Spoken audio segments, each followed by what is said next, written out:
Today, we are honored to have with us Luciana Paluzzi, one of our favorite James Bond villains from Thunderball, and an accomplished actor. Hi, this is Dan. And Tom. From SpyMovieNavigator.com and our podcast show, Cracking the Code of Spy Movies. A big welcome, Luciana. We're so thrilled to have you as our special guest on our show. Thank you. I'm so happy to be with you guys, even if not in person, at least with my heart and my mind. That's Thank awesome. you very much. Thank you. Thank you. Luciana, you did a lot of work in Italy, mostly movies. How did you get started as an actor? Well, it was an accident because I wanted to really be a naval engineer and build ships, not yachts. Wow. I wanted to build the Titanic, I guess. I don't know. I wanted to build big, big ships. And so in Italy, you have two kind of, you can either go to the Classicum Lyceum or to the, what is it called now? I'll tell you in a minute. Doesn't matter. So anyway, I decided to go where all the boys were going, and I was the only girl in the class, and I loved it. And that's what I wanted to do, build ships. And so a naval engineer was my dream.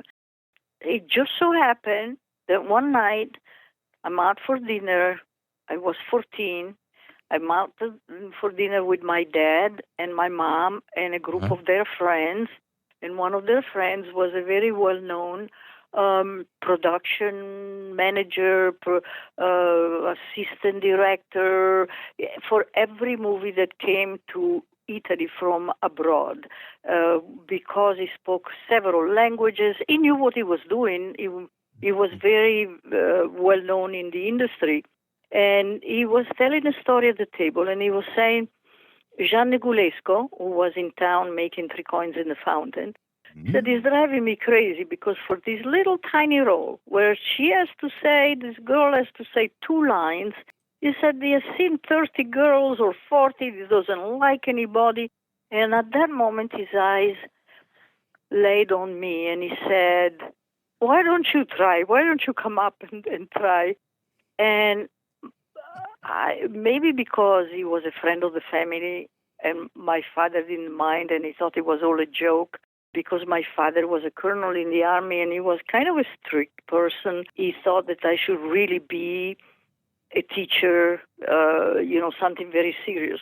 Now we're talking like several generations ago, so you must understand it's different today. Yep. And but because, as I said, he was a good friend of his, and he said, fine, you go. So I went up to see Jean Negulesco, and at the time I didn't speak a word of English, but I knew a little joke, and I said it to him in English, and he said, I turned around to his production manager, and he said, fine, she will do, she will do.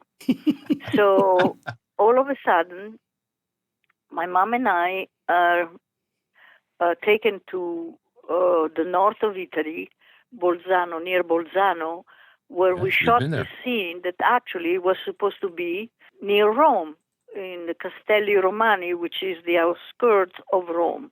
Mm-hmm. But I guess they thought that nobody really knew at the time, how Italy is made and what the Dolomites, the difference between the Dolomites and some hills around Rome was not something that the American public would, discern. Sure. And so I said, Mom, the people are so nice, everybody's so cordial. And I said, they put us in a first-class hotel, everything is paid for. I said, this sounds like an easy way to make a living. And from there, I went from 2 lines. I played the little sister of Rossano Brazzi. I went from 2 lines to 5 to 10. Within 2 years, I was making, semi-leading roles. Within 3, I was playing leading roles. And then I came to England. I was signed up by J. Arthur Rank for a 7-year contract. And I made a picture called Sea Fury. It just developed like that. That's a long answer to a short question. I'm sorry. No, that's fantastic. That's great. And was it as easy as you thought? Never is, right? No. No. Are you kidding? You've appeared. I mean, I have to say that it was easy in a way. It was Okay. easy because there are people that have much bigger challenges in life than I had. The thing is that the rejection is when they will say you're too short, you're too tall, you're a redhead, you should be a blonde or whatever. That are the things that Yeah. they hurt. But life it is what it is. So Yeah. everybody gets a rejection, whatever Oh, sure. whatever job you have. So I can't complain. I really had it easy. I worked for 27 years, and yes, I had a great time. That's fantastic. That's a great story, really. Really. Now, you've been in tons of movies and so on. Obviously, we know you've, and James Bond fans know you from Thunderball, but like you mentioned, you were in Three Coins in a Fountain, My Seven Little Sins, The Tiger of Escapur, To Trap a Spy, The Green Slime, and a fun one we watched the other night, Muscle Beach Party. That was Oh funny. yeah. Black Kingpin in 1972, you did too, and so many others. Like I don't know, there's like 80 to 100 that you've done. Any of these movies, other than Thunderball, stick out in your mind that you had fun doing or was different? Different. I would say definitely is the one that I did with Lina Wertmüller because she was a very special director, and I'll never forget on the set she would come to do the rehearsal right before you shoot you rehearse, and she would say, "No, don't hold the cigarette halfway. You have to hold it down here. No, don't put your knee like that. You have to push it out just an inch more. No, you cannot have your shoulders turned this way. You have And so it felt like everything was so stiff. And yet, when you saw the results, when you shoot it, it looked like, it looked perfect. It looked normal. But the details that she wanted were not just in the inflection of your voice or the way you say your lines. It was the way she positioned your body.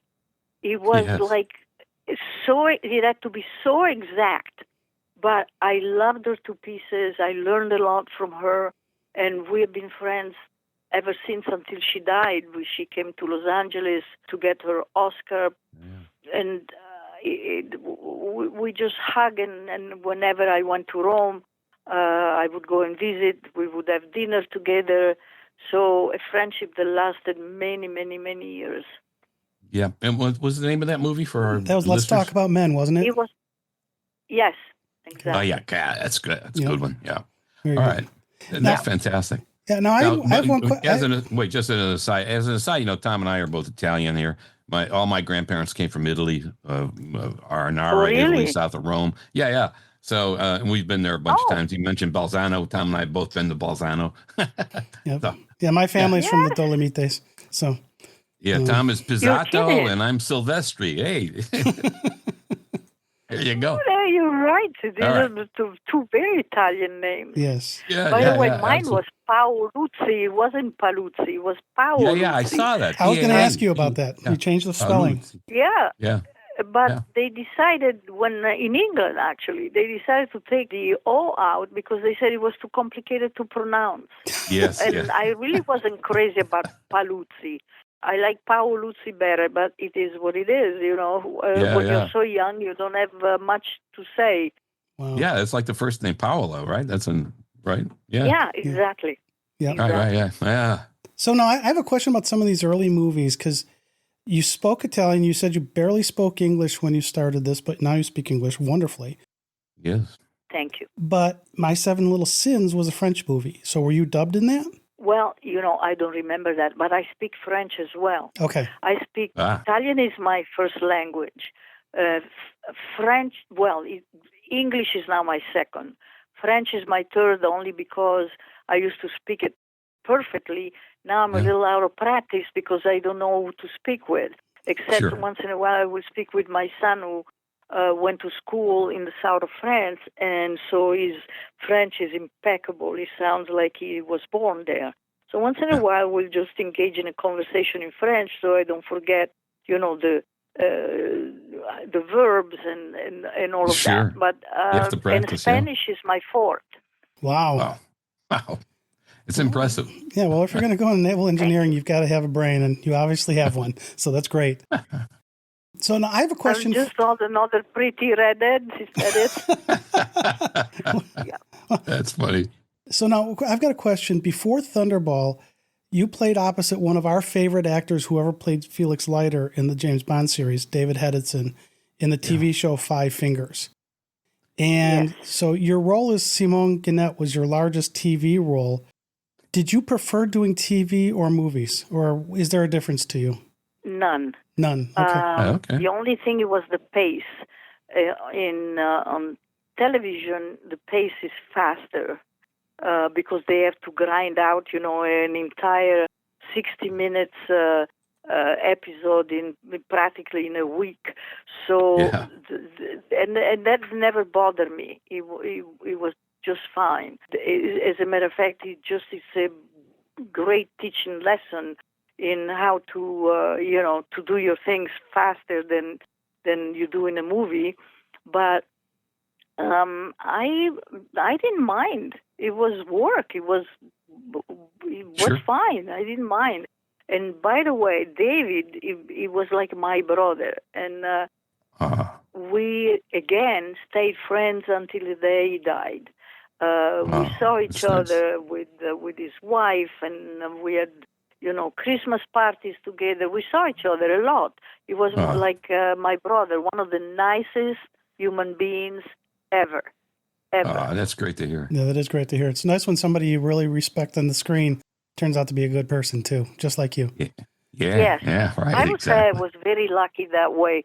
90% of the people I work with were fabulous, nice, and of course the crews are the best. They're just so giving and so caring. And it was always whenever I finished the movie, we would cry because we knew that a life was going on, and you were going one way, they were going another way, and so that way I have nothing but wonderful memories. That's fantastic. Yeah, that means you enjoyed doing it. And when you're crying at the end of it, right? You think, it's over. You got to go our separate ways. That's cool. That's great. All right, so I just asked you about the TV show, doing a TV show versus a movie. I also want to look at, you made a lot of movies in Italy, and you've made a bunch in the UK and the US. Do you find as an actor there's a difference in the way that Italian studios do things versus a UK or a US studio? Or are they all run them the same? Well, I made a lot. I worked everywhere. I worked in Spain, I worked in France, in Germany, in Japan. And they all kind of blend together. Okay. The only thing I would say is the food is different. English food is different from Italian food,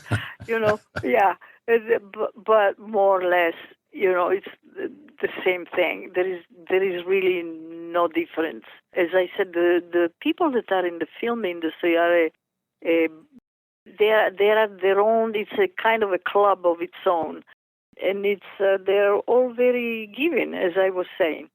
Well, that's great. So I didn't find any difference. Cool. Now tell us how you were found for Thunderball and what that was like, because it's amazing when you get found for a James Bond movie. So how did that go? Okay. First of all, I'd worked with Terence before. Okay.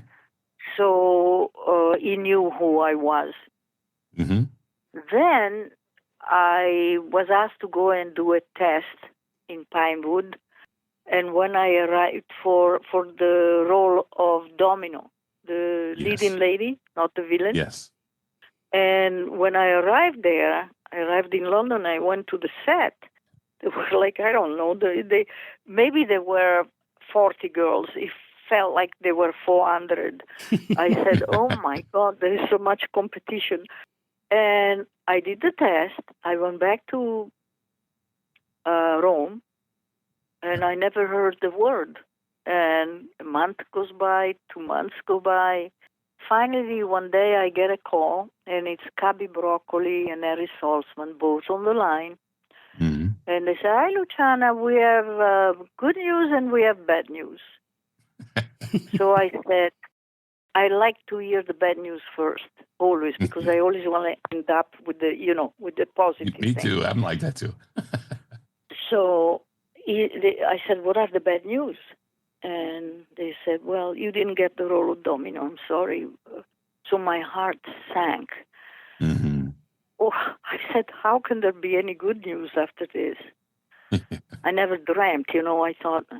And they said, "But we have decided to change the character, who was Irish, into an Italian girl, and you're going to play the villainess, whatever." Yeah. We're glad they did. I was so elated because to play the leading lady is terrific, but it's like dull. To play a villain is much more fun. So I was so happy. I said, "This is good news and good news. There's no bad news here." And that was it. And so that's how I got the part. I tested, and the reason they gave me, it was because they said, "We want to launch a new girl now. Every time we do a picture, we want to launch a new girl, and you've already worked, and people already know you.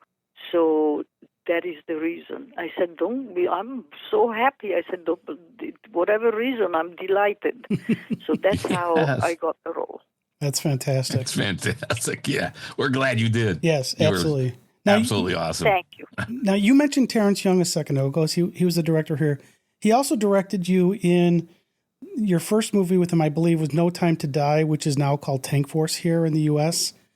Yes. And yes. how was working with him? And did he have any key suggestions as you did this where you were like, "Wow, that's a great idea"? Well, with Terrence is another version of Leland Vermeulen. He's not so precise, but he knows what he wants. I adored him. We had an incredible relationship to the point that when I got married to Michael, my present husband of 45 years, the reason why I left my career. But thank God, because we adore each other, and it gets better and better as we grow older. That's fantastic. So, That's nice. yeah, the Terrence came and gave me away to Michael because he was like my father. He was working in Rome on Incheon. He was directing that movie. He flew from Rome to New York, where I was getting married. And Saturday night, he walked me down the steps because we were in a private home. And he walked me down the steps and gave me away to Michael because my father had been dead for a long time. Mm-hmm. And he was like my dad. And then he flew back the next day to go to Rome. That's the kind of person he was. Wow. Yeah, what year was that? 1979, October 28th. That's fantastic. What a great story. So, It is. we stayed friends forever.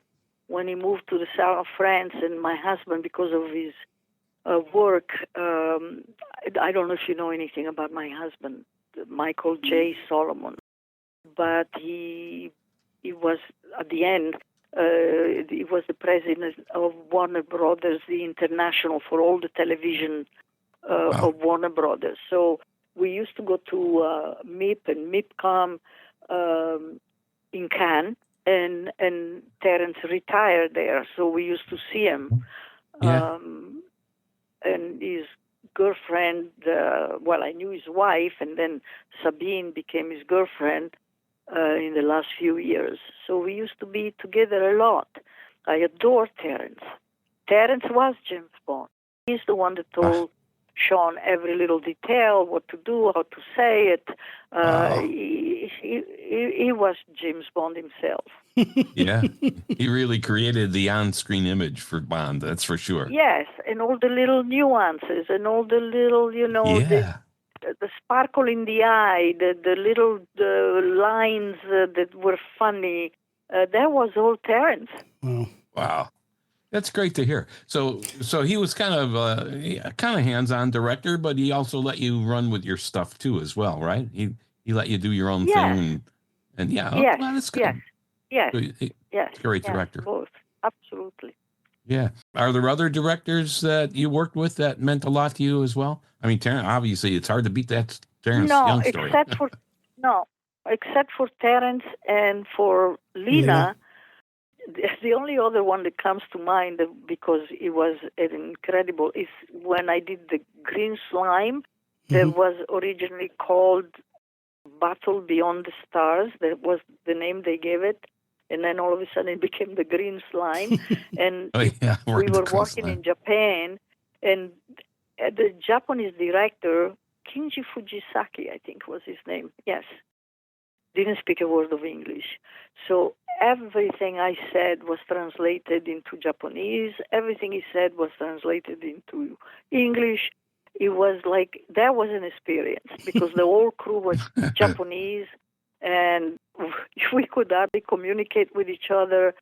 And that is an unforgettable couple of months that I spent there, which were fun and challenging at the same time. Yeah. Fantastic stories. Yep. These are the kind of insights I think that people love to hear, because generally people aren't going to know about this kind of stuff. So that's great stuff. So we're going back to you. You mentioned obviously you tried out for Domino and so on. We're all thrilled that you got the Fiona Volpe part. They changed the name, of course, to match your heritage and nationality from the Irish. Like, Right. I believe Richard Maybaum was going to make Irish, I think it was going to be Fiona Kelly, and then they make it Volpe, Yes. which, by the way, of course, in Yes. Italian, everyone, that means fox, which was a perfect Yes. name for your Very character. appropriate name. I tell you. I agree. Yeah. I mean, sometimes the writers enhance the novels, and this character, your character, Fiona Volpe, is an example, because it wasn't in the novel. And it's one of the most memorable characters from Thunderball, for sure, and from Bond movies in general. So fantastic. We're so happy you got Fiona. Thank you. And it's incredible, after so many years, how still I receive so many letters from all over the world, from Australia, you name it, Yeah. asking for pictures, remembering the role, and it's like incessant. So it's, you think, so much time has passed by. What is it now? 60 years? Mm-hmm. Yep. I think so. Yep. 60 years.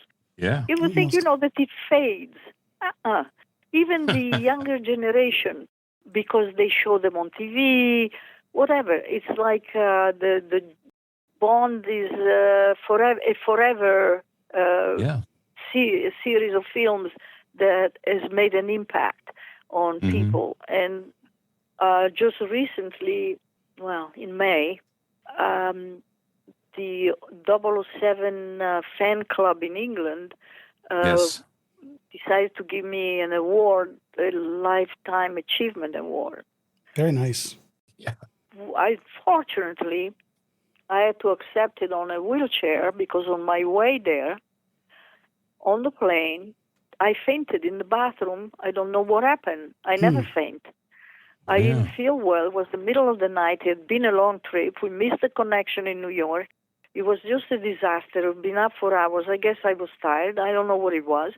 I fainted, and I fell and shattered my ankle to the point that I needed surgery. I mean, my bone was out of the socket, 1 millimeter away from coming out of the skin. When I got to London, they took me to an hospital nearby, and the doctor there pulled together the two bones. They pushed them back together and then put a cast. The next day, we drove to Manchester, and Saturday night I went to the event, which was a UNICEF. You say UNICEF? Yes. UNICEF. Whatever. Event. Yep. So I didn't want to miss it, because I thought it would have been really rude. So I arrived there in pain with a cast on my leg, Oh, but looking really terrific because, I didn't want to disappoint anybody. And you're then tough. Barbara Broccoli found out that that happened to me. And Monday morning, she had a surgeon see me in London. So on Sunday, we drove back from Manchester to London. And Monday morning, I went to see the surgeon. She sent me a car, first assistant. We went to see the surgeon. He said, "You're too swollen to be operated on. I'll see you Friday." So then he operated on me, and he put in 10 screws and one plate, which I still have. Oh my And gosh. then he said to me, "Yeah, you cannot leave for another couple of weeks because you have to stay with your leg up." And so we stayed at the hotel. Mm-hmm. Well, that was very nice of Barbara. It was she's wonderful. I met her on the set when she was a year old, and we've been friends forever. When she comes to Los Angeles, she had a premiere here for Friends, and and whatever the people she chose of Till, the movie that she produced recently, and she invited me. And then she kept in touch after I had this accident. I only started walking again about a month ago. Wow. And I still have a lot of... Oh, yeah, no. It was... I really fractured my ankle in a terrible way. I think maybe because the space was very small, I think I fell on myself instead of, crawling out on the floor. I think that's what happened. I have no clue. But it has been an ordeal, and still my bones have healed beautifully, which at my age it's like a miracle. And that's great. But my nerves are damaged, and so I am in pain all the time. So I'm seeing again a doctor here next week to see what we can do about it. Well, we hope that all goes well. Thank you so much. When we first contacted you, you said you had fallen, and we wait a little bit, and you were in our prayers for sure. Thank you. I appreciate it. Thank you. Okay, Luciana, I've got a question for you then about some of the people you've acted with. We mentioned David Hedison. Obviously, in Thunderball, you acted with Sean Connery, as well as Adolfo Celli. Now, you also were with Adolfo in Black Kingpin in 1972. So can you talk about working with those two actors? Okay. One I loved, the other one I didn't. Okay. Do you want to know? Tell me let's talk about the good one, and we can leave the other one behind. Okay. Sean was wonderful. He was such a giving, fun person to be with.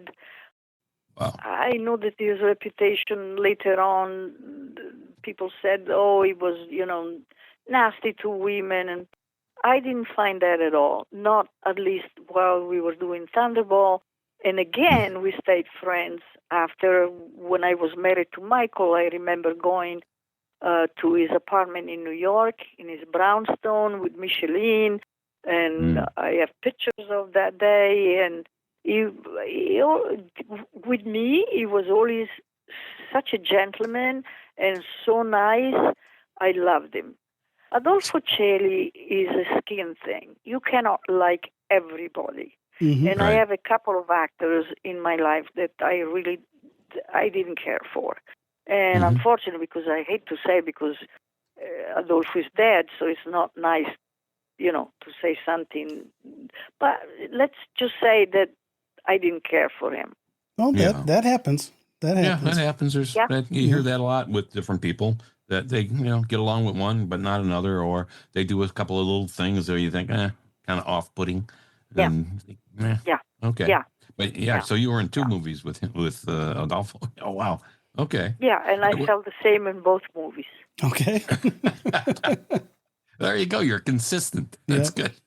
Yes. When you filmed the first scene in Thunderball, which one was it? Because I know everything is out of place. They're not in sequence obviously, when they film movies. And how did you feel filming that first scene? Because you are now in a Bond movie, and here's the first scene.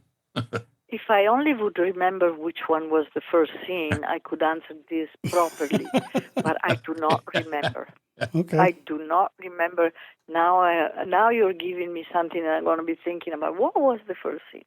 What was the first scene? That's okay. The fact is that I felt so much at ease because I knew Terence, and it was like, at the time they started to know that the series was going to be successful, to the point that, when you're on a set and the clouds come over and all of a sudden the scene that is not the same, they have to wait that the weather changes and everybody gets nervous and upset, and this money, when everybody's sitting around, is thousands and thousands of dollars every minute.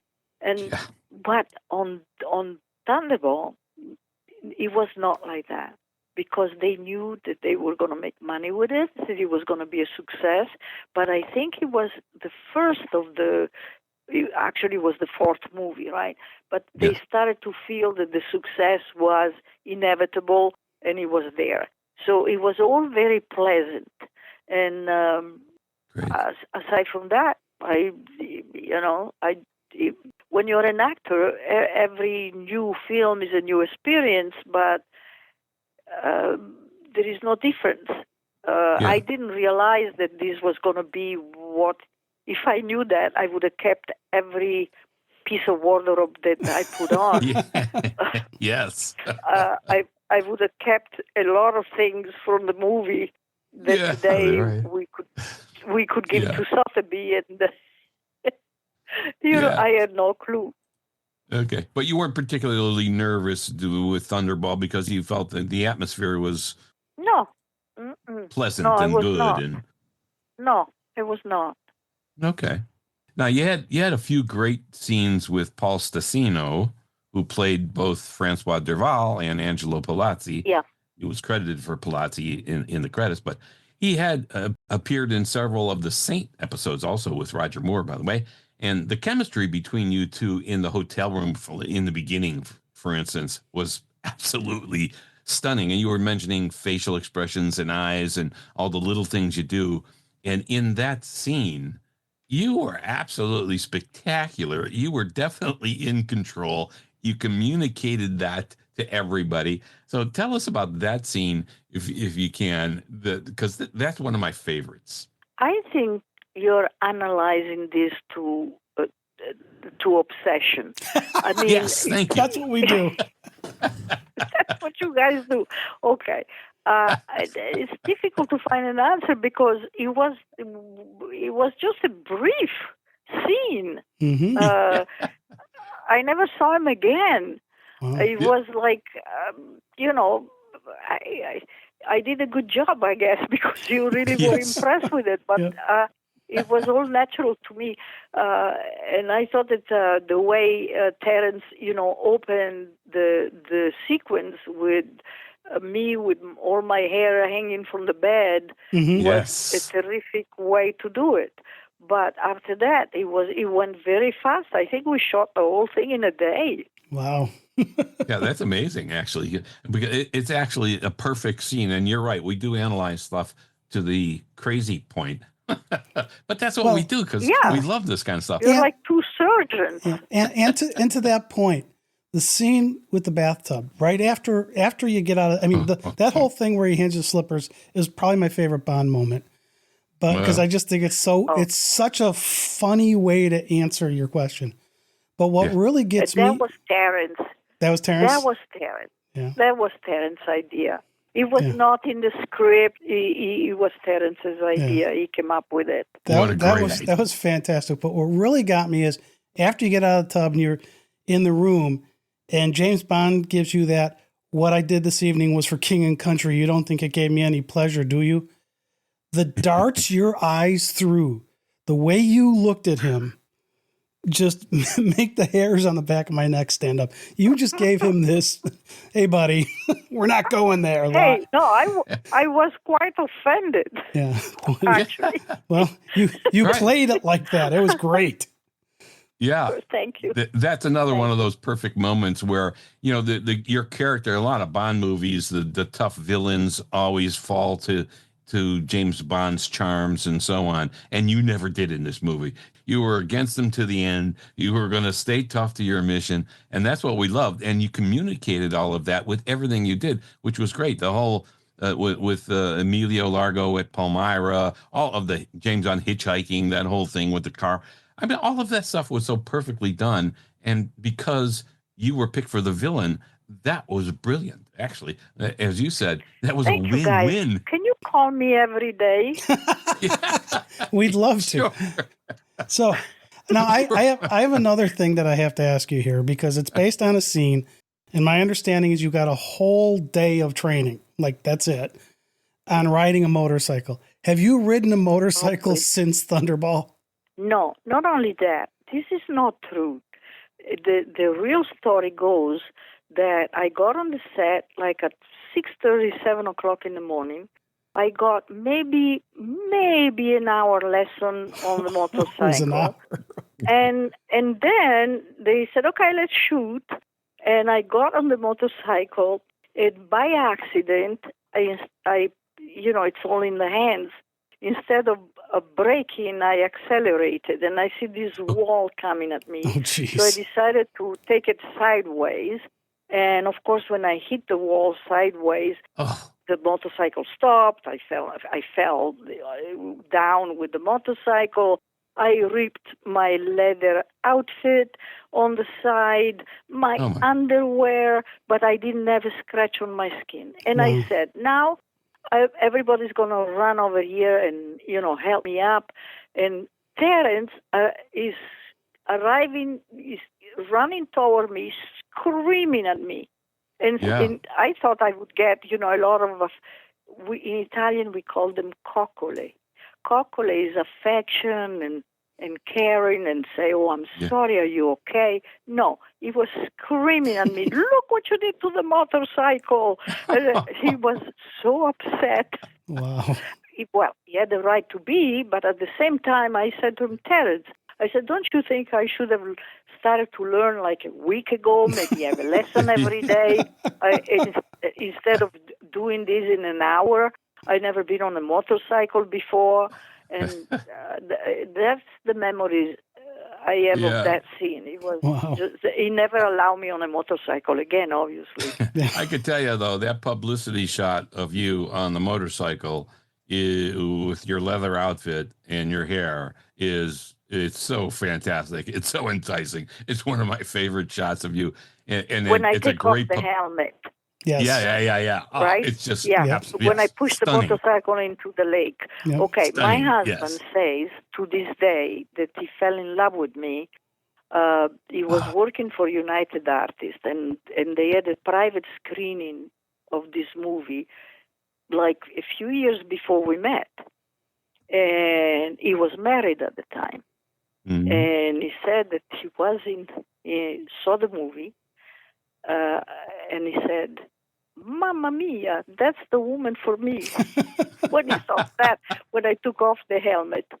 Yeah, So that's he got divorced, was a bachelor for 3 years, and then we met in New York, and now we are married 45 years.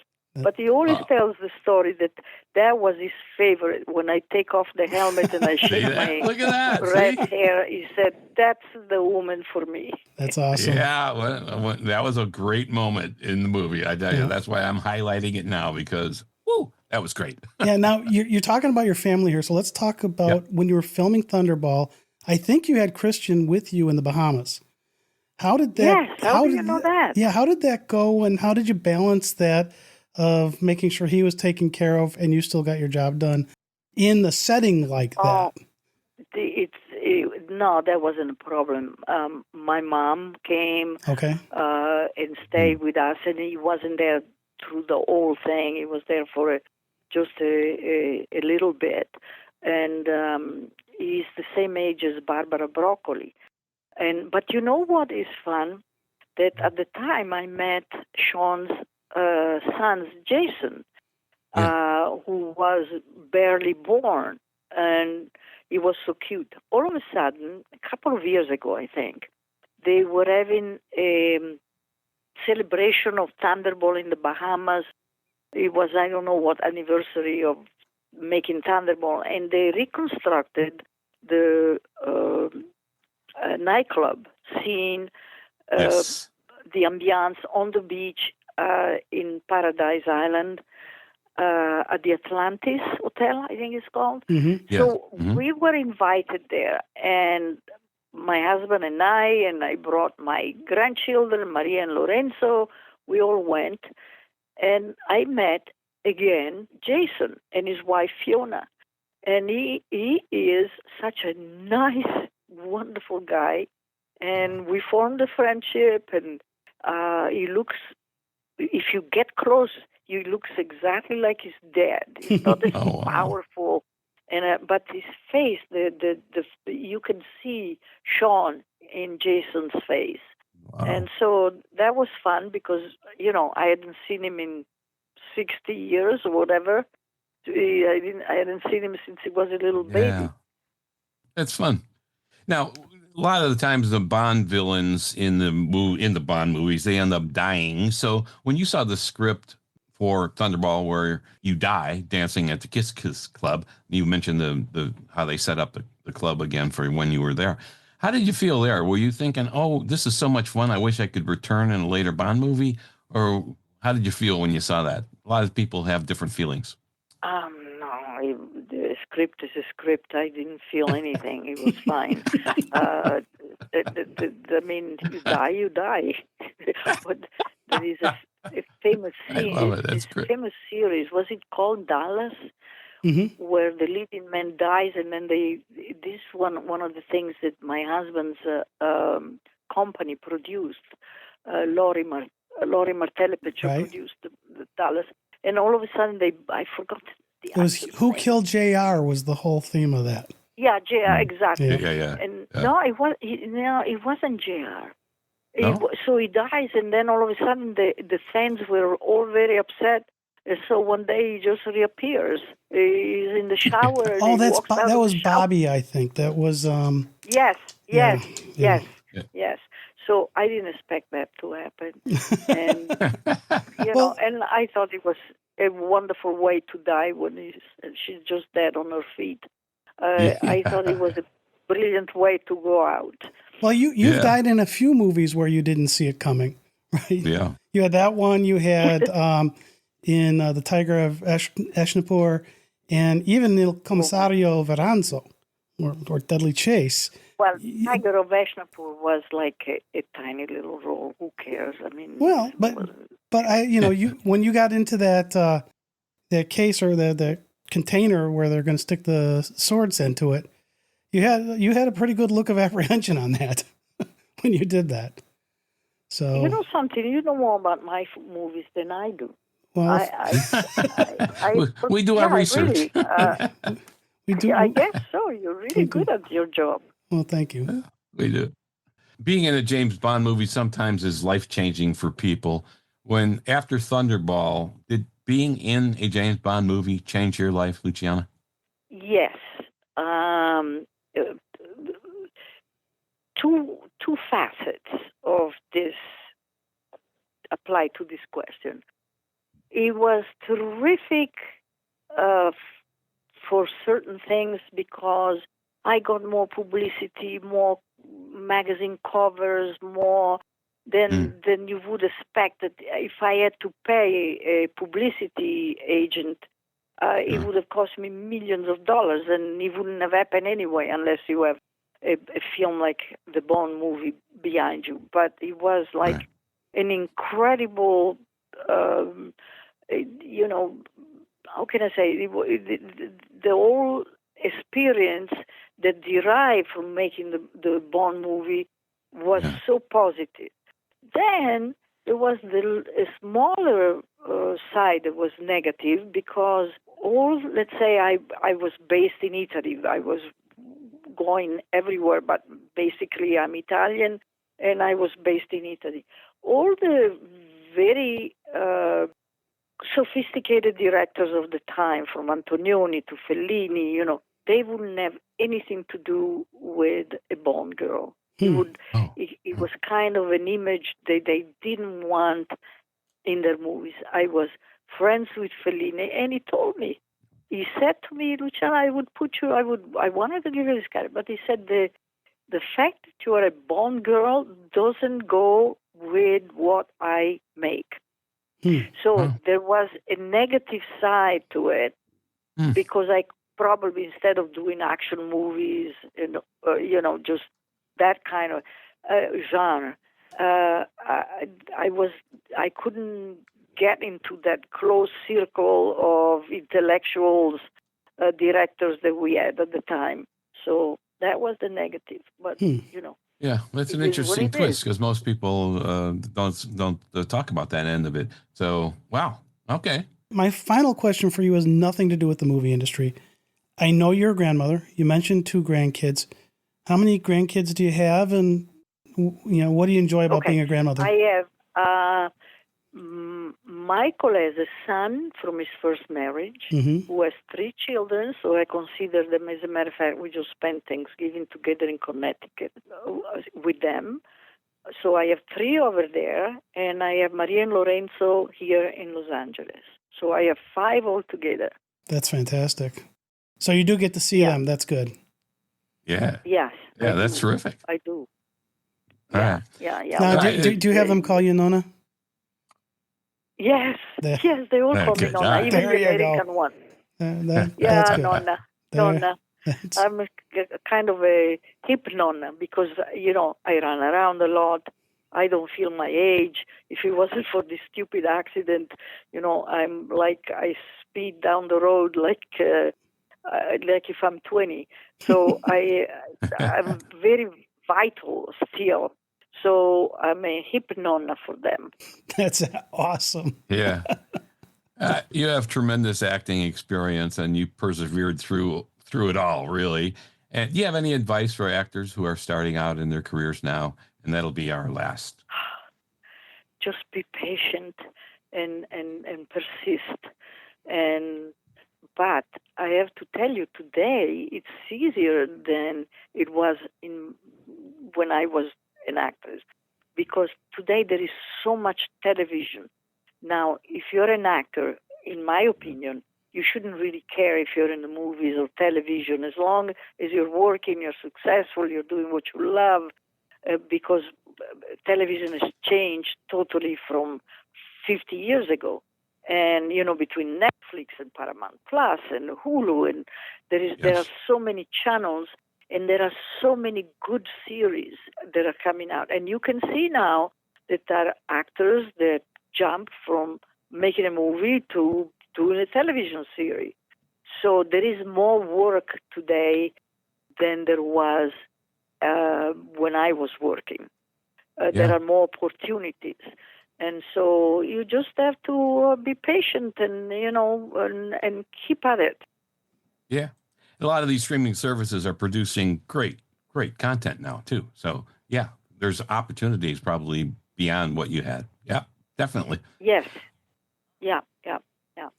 Thank you very much, Luciana. God bless you always. Thank you. All right, guys.